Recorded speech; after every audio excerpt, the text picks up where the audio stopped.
under recluse he has had for a young couple in his younger days, about 10 years roughly. And this couple met with a tragic end. And he is not able to figure out for himself two things. One, which one he loved more. He seems to have loved both equally.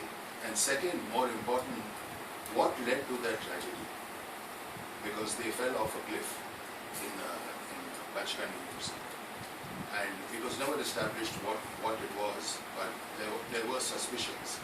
And he's not able to answer the question as to what was wrong, who pushed who, what it was, and so on.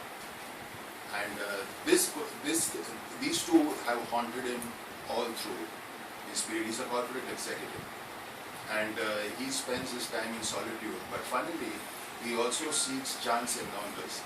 So he visits, his sexual urges. He meets, but very briefly, he doesn't get any relationships.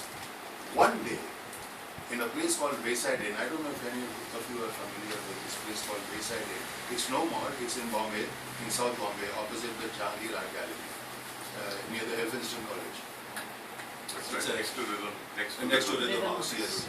It's a very famous, was a very famous eatery, a great place to sit in. You could sit for, like Pagdandi, you could sit for, hours over coffee or, yeah. They used to serve continental stuff, which wasn't very great, but it was wonderful because the waiters were very surly. They didn't like the idea of you coming there, but once you're there, it's okay. What is it you want? And you have to eat their beef steak or their, vegetable gratin or something. And then beer came in, and so it became a haunt for Bombay poets.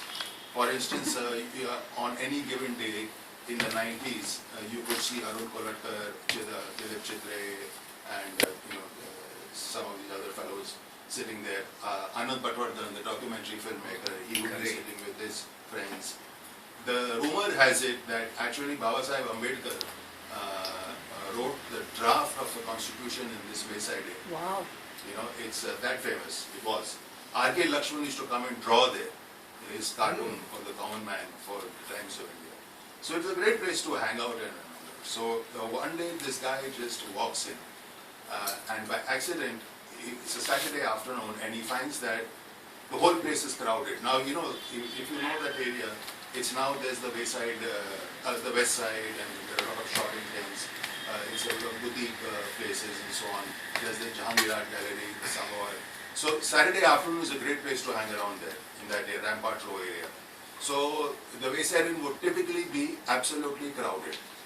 So, the shoppers are there and, so on, college students and this guy walks in and he looks around and there are three guys sitting in one corner near the bay window. I mean, the image of the restaurant is so vivid in my mind, and that's the scene where we used to go with our friends and sit. And so there are three guys sitting there, one chair is empty.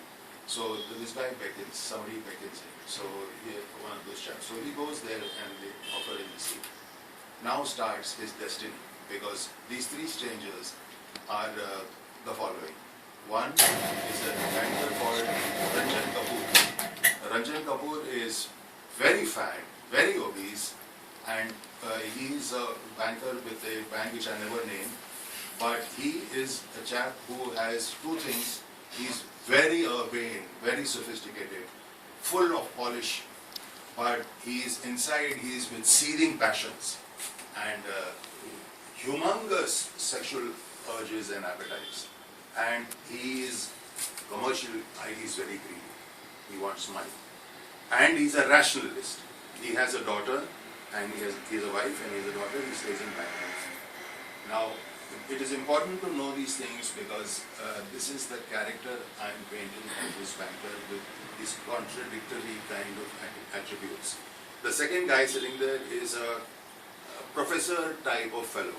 He is the editor of a left-wing journal, and he is graying, and he thinks he is a radical, that he wants to change society and bring in a revolution where there will be workers will be united and so on and so forth. And the third is a bookseller, young guy, 30-year-old something, who lives in a joint family. He's just been married. He's married in an